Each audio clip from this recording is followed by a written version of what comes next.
2020 Showdown, Dem'S sending in its most corrupt to take on Trump in order to save Obama's legacy, by Ethan Sabo for rwnofficial.com.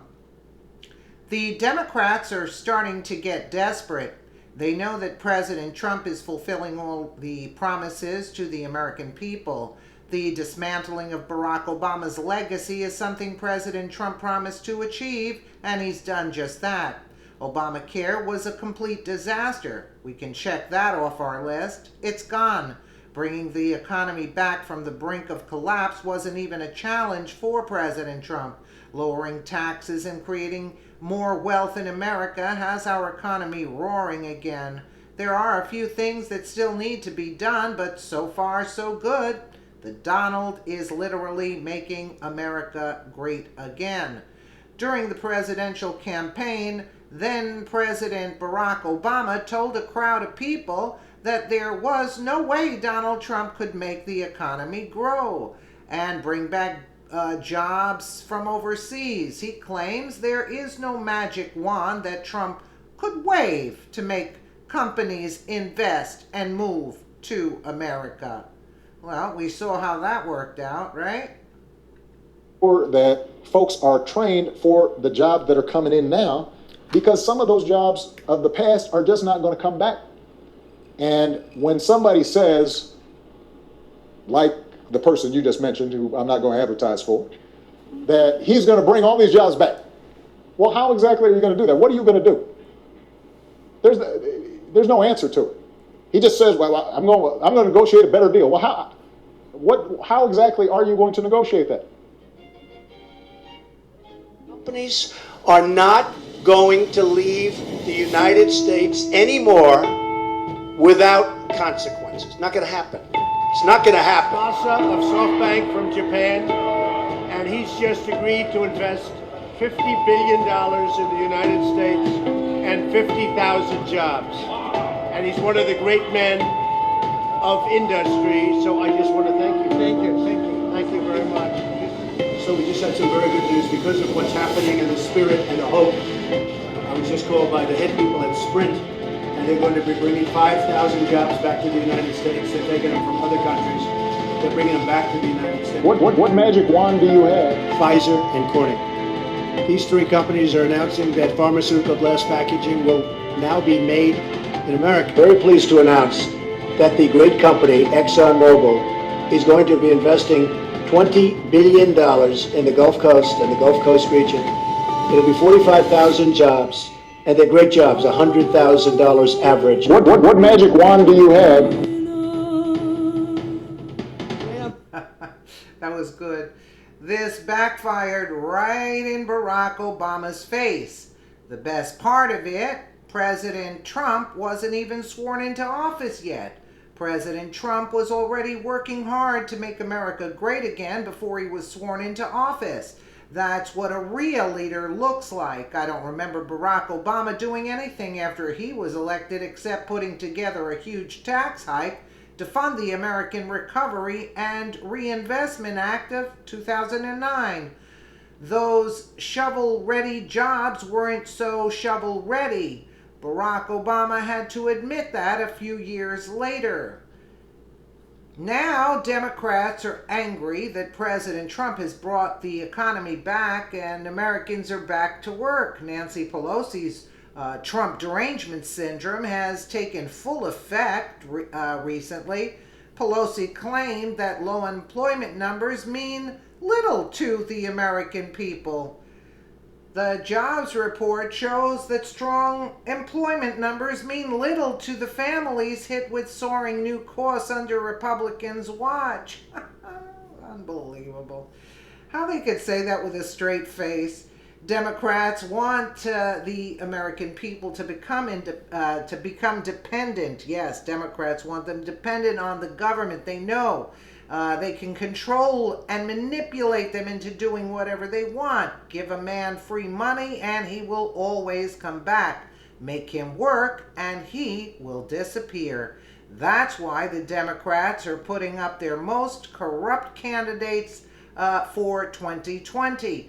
Eric Holder's visit Friday to the state that holds the first primary along the road to the White House sparked further speculation that the former Attorney General is seriously mulling a Democratic presidential bid in 2020. In a speech and question and answer session at Politics and Eggs at the New Hampshire Institute of Politics, a must-stop for potential presidential candidates, Holder said only that a run is something that I'm considering, but he openly entertained what a matchup would look like between him and President Trump, both Queens natives. Two guys from Queens that would be interesting. New Yorkers know how to talk to other New Yorkers, Holder said with a smile. Yeah, but we're not like you, Eric. Let's take a listen. If you decide to run and you jump in, can you beat Donald Trump? Two guys from Queens. That'd be interesting. Notice he wants to compare himself with Trump. Really? You know, New Yorkers know how to talk to other New Yorkers. You know, whether it's on tweets or other ways. Will that decision be made independent of anybody else jumping in on the Democratic side, say a Joe Biden, somebody else high profile from the Obama administration? Oh, creepy Joe. Yeah, I think He's that worse than the this one. decision I make will be one that'll be personal. Whether or not I think that I could contribute, whether I thought that I could be a positive force, and I think it would be really kind of something that I would decide in a vacuum. 2020 watch. Eric Holder in New Hampshire asked about a hypothetical matchup with Donald Trump. Two guys from Queens that would be interesting. New Yorkers know how to talk to other New Yorkers. Adds, I think the decision I make will be one that will be personal. Yeah, wait till he gets you in the ring. Holder repeated this often used line that he'd decide on any Democratic presidential run by early next year. Fox News wrote this about it. I think the decision I make will be one that will be personal, whether or not I think I could contribute, whether I thought I could. Okay, we heard that.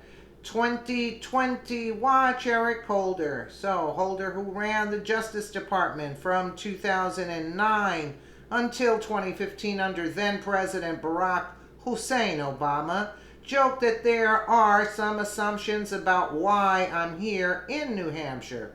Still, he maintained that the real reason he was in the state was in his capacity as chairman of the National Democratic Redistricting Committee, which aims to end the practice of partisan gerrymandering.